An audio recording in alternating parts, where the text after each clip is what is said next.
Hoje eu vou trazer um assunto que levanta muitas perguntas e preocupações. Estamos falando da possibilidade de uma terceira guerra mundial.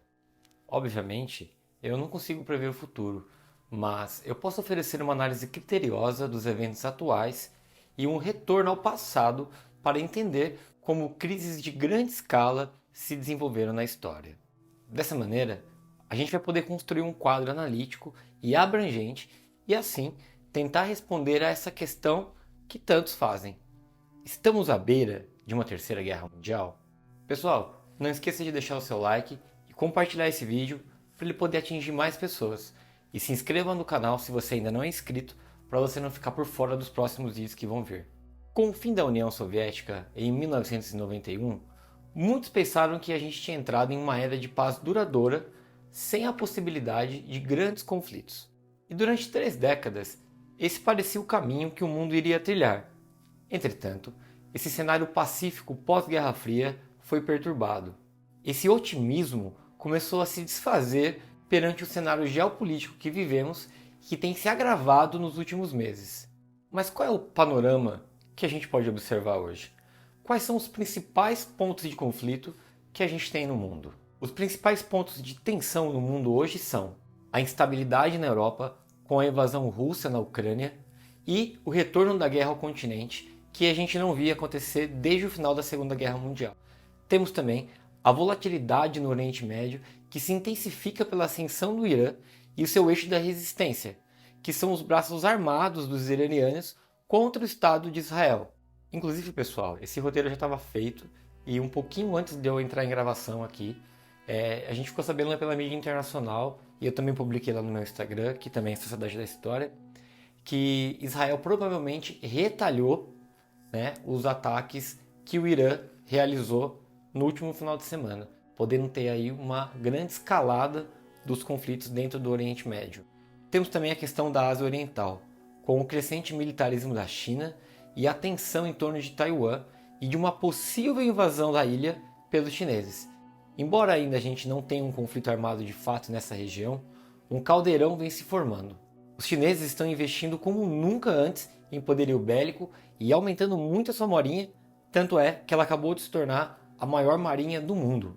A gente tem também as tensões entre as Coreias do Sul e do Norte, que também podem se estender ao Japão, e as constantes ameaças de Kim Jong-un.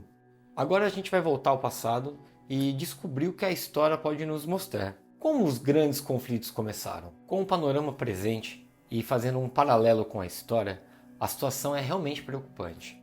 A Segunda Guerra Mundial, pessoal, que vai servir de exemplo, de referência, ela só escalou para um conflito global quando os japoneses atacaram a base de Pearl Harbor em 1941 e com a consequente entrada dos Estados Unidos na guerra. A Segunda Guerra Mundial, pessoal, ela não começou de uma forma conjunta.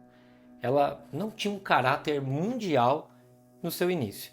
O conflito global surgiu de 3 disputas hegemônicas regionais que eram separadas. Primeiro, a Alemanha na Europa, depois a Itália na África e por último o Japão na Ásia. Cada uma dessas potências estava inicialmente focada em objetivos regionais particulares e não em uma ação coordenada, mas sim com projetos isolados de dominação, e é só depois que vamos ter uma junção dessas alianças, né, desses países, para um desfecho global de um conflito. Observando semelhanças com o presente, os eventos atuais podem ser interpretados como um efeito dominó geopolítico, onde crises regionais alimentam umas às outras, levando a uma ordem mundial cada vez mais caótica. E dessa desordem, né, desse caos, ele faz com que os países se sintam mais à vontade para tomar decisões radicais, como aconteceu no passado e como está acontecendo hoje. Hoje, estamos observando as mesmas dinâmicas em jogo. China, Rússia, Irã e a Coreia do Norte compõem um novo eixo revisionista, desafiando, de certa forma, essa ordem liderada pelas democracias ocidentais de Europa e Estados Unidos. Assim como no passado, essas potências autocráticas, elas trilham caminhos paralelos, mas não necessariamente têm uma frente unificada, mas são impulsionadas por interesses comuns revisionistas. Isso é, esses países, a exemplo dos membros do eixo da Segunda Guerra Mundial, não aceitam o seu status quo no mundo. Eles querem construir uma ordem mundial diferente da atual, conquistando isso na base da força e da imposição.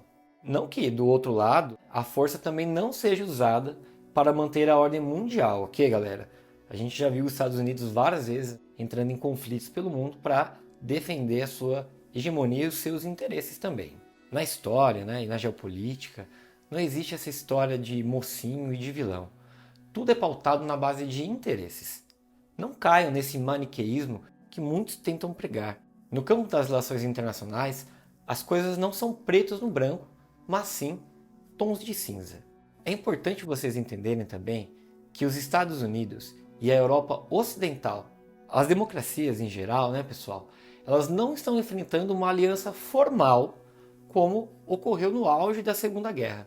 Não existe um grupo aliado querendo dominar o mundo hoje de uma forma declarada e alinhada. Mas de qualquer forma, nós estamos assistindo a uma disputa territorial na Europa. A primeira, né, como já comentei, desde o final da Segunda Guerra Mundial, em 1945, que é a questão da invasão na Ucrânia.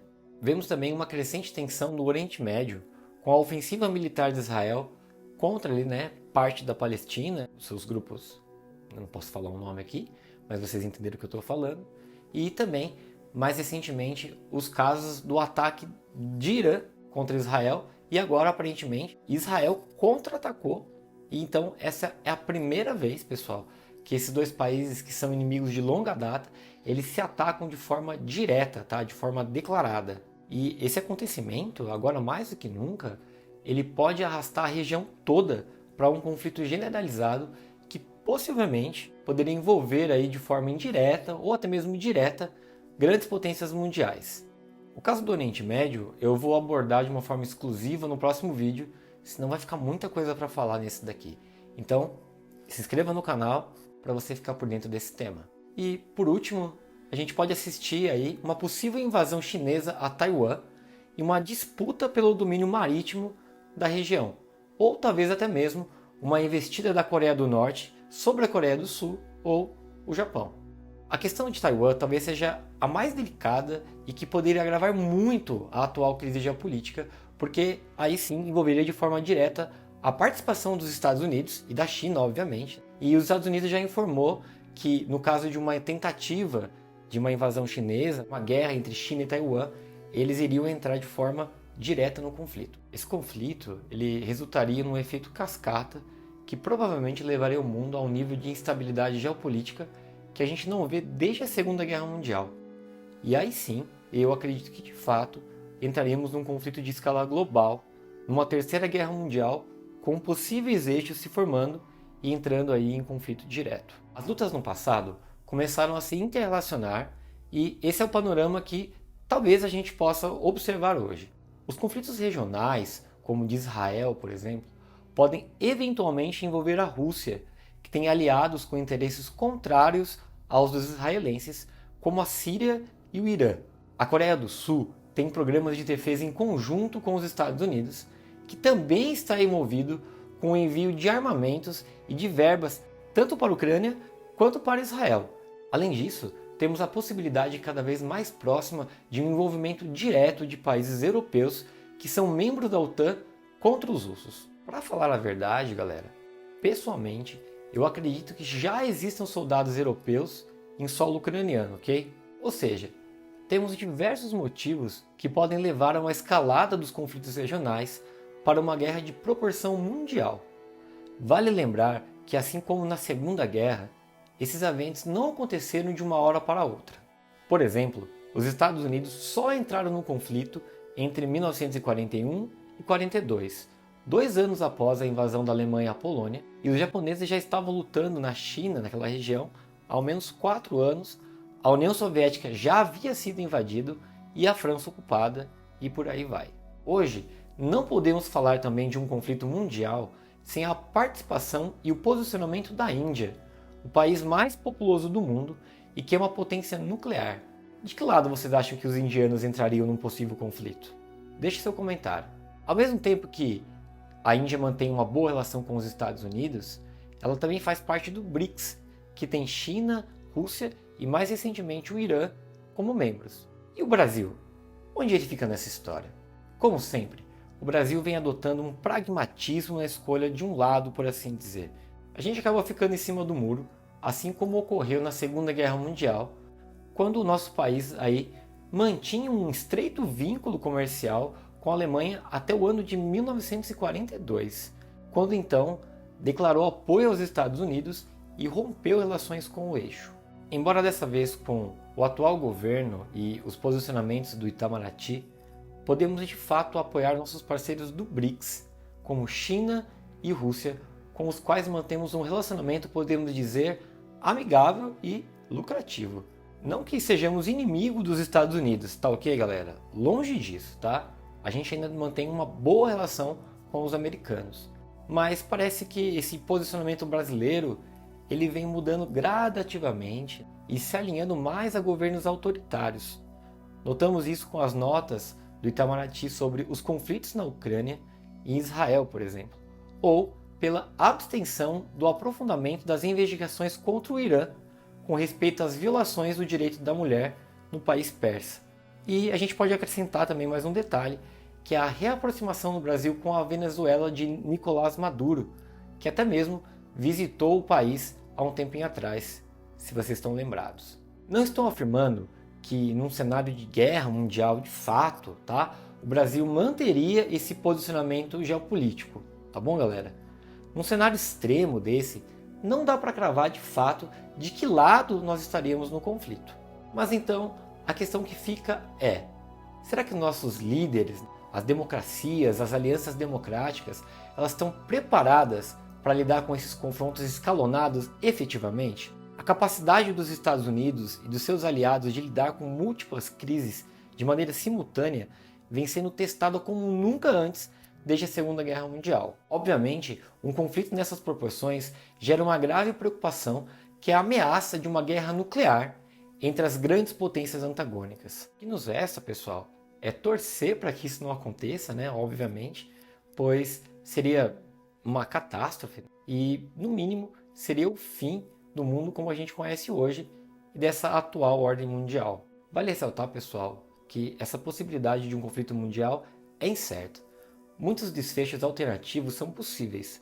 Mudanças políticas, econômicas, podem alterar dramaticamente o teatro global. Não cabe a nós, meros observadores e estudiosos, determinar um futuro pré-determinado, mas sim analisar de uma forma fundamentada para que a gente possa entender os rumos que o nosso mundo pode tomar. Mas e aí, o que você acha? Será que estamos à beira de um conflito massivo? Ou será que não? Compartilhe as suas opiniões nos comentários e a gente se vê no próximo vídeo. E obrigado por você que assistiu até o final. Até a próxima.